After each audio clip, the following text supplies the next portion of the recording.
এই গরম গরম ক্র্যাব কারি যে কি মজা সেটা আমি বলে বোঝাতে পারবো না। সো ওই দিন আমি অনলাইন থেকে এই ক্র্যাবটা অর্ডার করলাম। সো অনলাইনে অনেকক্ষণ ঘোরাঘুরির পরে কয়েকটা পেজ পেলাম, পরে আমাদের বনশ্রীর একটা অনলাইন পেজ থেকে আমি ফাইনালি এটা অর্ডার করলাম। ক্র্যাবগুলো অনেক বড় ছিল, এখানে 2 কেজি ছিল। সো এখানে আমি পেঁয়াজ আর মরিচ গ্রাইন্ড করে নিলাম, তারপরে একটা কড়াইতে একটু তেল দিলাম আর সেটাকে যে পেঁয়াজ পেস্ট করেছি আমি সেটাই এখানে ফ্রাই করছি।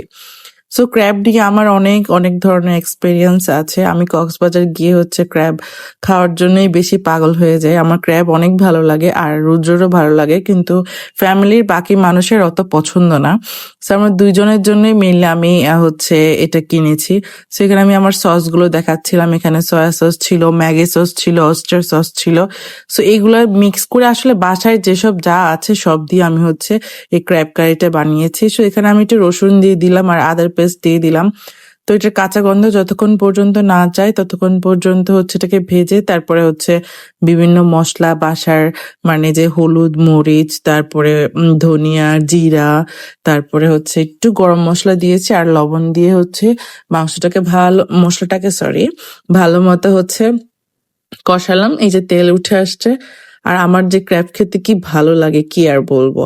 আর এখানে টমেটো সস দিলাম, একটু সয়া সস দিলাম, একটু ম্যাগি সস দিলাম আর এগুলো দিয়ে এটাকে এখন ভালো মতো কষাবো। আর আমি অনেকে ক্র্যাব খেতে পছন্দ করে না, আমি জানি অনেকের ভালো নাই লাগতে পারে, পার্সোনাল চয়েস, কিন্তু আমার পার্সোনালি ভালো লাগে। দেখেন ক্র্যাবগুলো অনেক বড় আর আমি ক্র্যাবগুলো একটু ফাটিয়ে নিয়েছি। এগুলোর বড় বড় যে পা গুলা ছিল বা হাত যাই বলেন না কেন সেগুলা আমি ভালো মতো করে একটু পাড়ি দিয়ে ফাটিয়ে দিয়েছি যাতে এটার ভিতরে মশলা ঢুকে, তাহলে খেতেও মজা লাগে।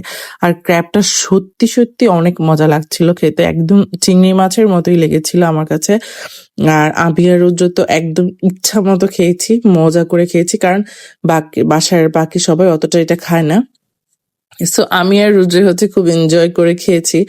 আর এটার যে ঝাল কারিটা বানিয়েছি ক্র্যাবের, এটা অনেক মজা লেগেছে আমার কাছে খেতে।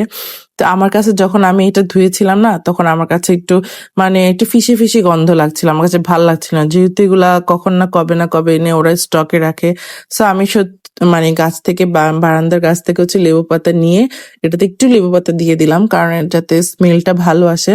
আর এটা আসলে ওয়ার্ক করেছে। যে ক্র্যাব কারি সেটার অনেক মজার একটা স্মেল বের হয়েছে, অনেক মজার একটা সুঘ্রাণ বেরিয়েছে যেটাকে বলে।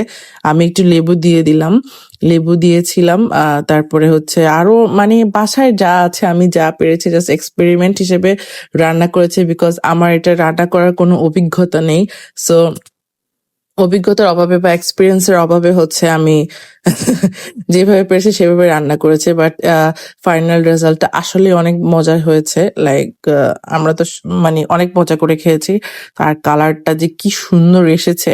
সো এখানে আমি ক্র্যাব গুলাকে অনেকক্ষণ ধরে কষাচ্ছিলাম ভালো মতো করে, পরে একটু পানি দিয়ে এটাকে ঢাকনা দিয়ে রাখবো যাতে এটা ভালো মতো সেদ্ধ হয়।